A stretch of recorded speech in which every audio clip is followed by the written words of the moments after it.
Guys, আমি তোমাদের জন্য নতুন একটা রেসিপি নিয়ে চলে আসছি। সেটা হচ্ছে ডাল রেসিপি। আর অনেক ক্রিয়েটিন পেশেন্টরা আছে যারা ডাল খেতে চাও বাট খেতে পারছো না ক্রিয়েটিনের জন্য। তাদের জন্য এই রেসিপিটা একদম পারফেক্ট। তোমরা দেখতে থাকতে আশা করছি এই ডাল রেসিপিটা দেখলে তোমরা অবশ্যই বানিয়ে খেতে পারবে। দেখতে থাকতে আশা করছি ভালো।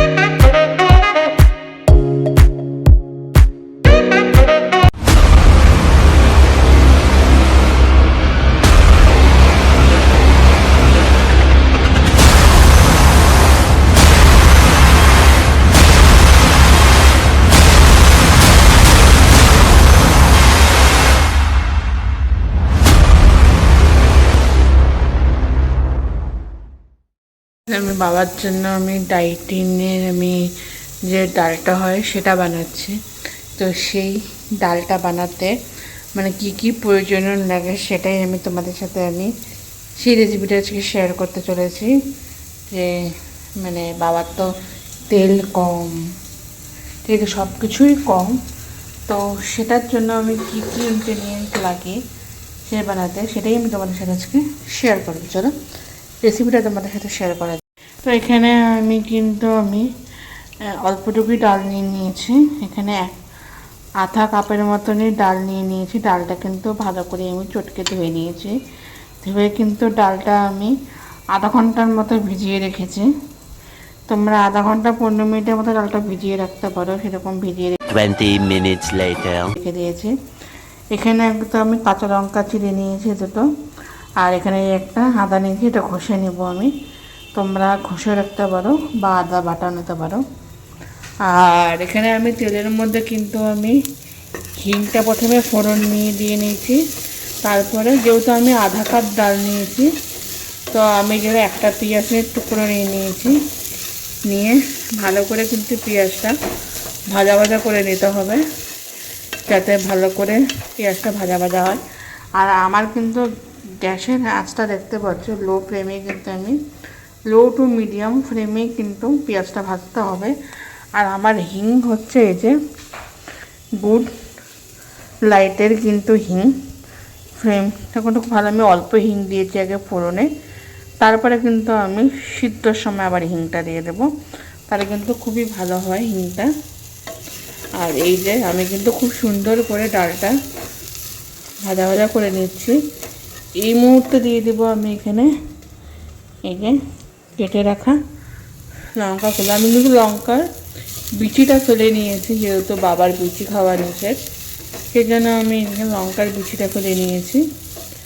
এখন ভালো করে পেঁয়াজটাকে আর লঙ্কাটাকে ভালো করে ভাজা ভাজা করে নেব, ঠিক আছে। এটা আমি 2 মিনিট ধরে ভাজা ভাজাটা করে নেব। আর এখানে দিয়ে দিচ্ছি আমি এই যে আদা বাটা। ভালো করে আমি আদাগুলোকেও ভেজে নিচ্ছে। সেই পরিমাণে দিয়ে দেব ভিজিয়ে রাখা ডাল। আমি এই ডালগুলো ভালো করে এটাকে নাড়িয়ে নেব।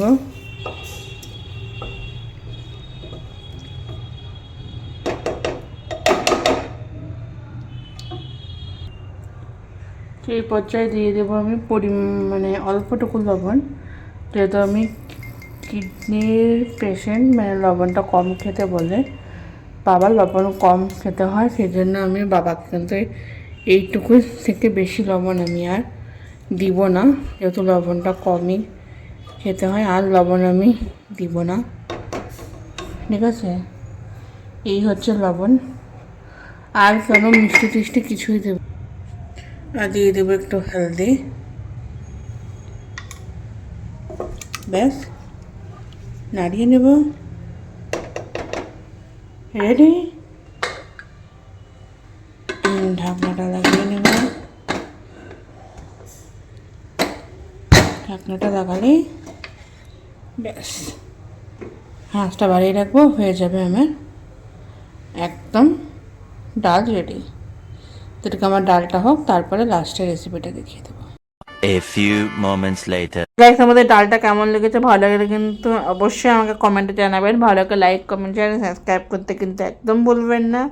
আর বেল আইকনটা ক্লিক করে দেবেন। ভালো লাগলে নতুন রেসিপি নিয়ে আমি আবারও চলে আসবো।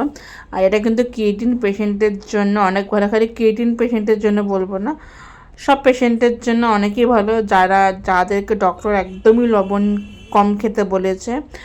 আর যারা ডাল খেতে খুবই পছন্দ করো তাদের জন্য কিন্তু এই ডাল, এরকম ডালটা অনেকই ভালো। এরকম আমি এটা অড়হর ডাল দিয়ে করেছি, তোমরা কিন্তু এরকম অড়হর ডাল বানিয়ে বাড়িতে খেতে পারো। তো বড়দের আশীর্বাদ, ছোটদের ভালোবাসা নিয়ে ব্লগটা এখানে এন্ড করছি। বাই।